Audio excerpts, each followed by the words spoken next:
நான் ஏன் இப்படி இருக்கிறேன், நான் ஏன் குக்கரில் இட மாட்டேங்க, எனக்கு ஏன் இது பாவம் என்று உணர ஒரு ஃபீல் எனக்குள்ளே வரல. நான் கேஷுவலாக செய்கிறேன், நான் கேஷுவலாக இருக்கிறேன். லோத்து மட்டும்தாங்க வருத்தப்பட்டான், மொத்த ஊரும் வருத்தப்படலை. மொத்த ஊரும் இஷ்டத்துக்கு வளர்ந்துச்சு. What happen? A sulphur acid came from above. ஒரு பெரிய ஒரு கந்தகமும் அமிலமும் வானத்திலேருந்து என்ன செஞ்சான், அந்த அவர்களை அழித்தது என்று வேதம் சொல்லு. கிறிஸ்துவுக்குள் பிரியமானவர்களே, நம்முடைய வாழ்க்கையில் கூலி வரணுங்க. ஆண்டவர் சில ரிவார்ட்ஸ் எதிர்பார்க்கிறார். 8ஆப்பு வரைக்கும் தான் பாஸு. நான் படிக்கலாம் 5ஆப்பு வரைக்கும், இப்போ 8ஆப்பு வரைக்கும் தான் பாஸு. 9ஆப்பில் நீ ஃபெயில் ஆகிடுவா, அதில் எந்த மாற்றமும் கிடையாது.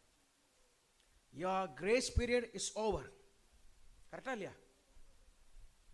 so there is a limit for every grace. லோத்து சொல்லிகிட்டே இருக்கிறான். அவங்க என்ன சொல்ற, நீ பரதேசி,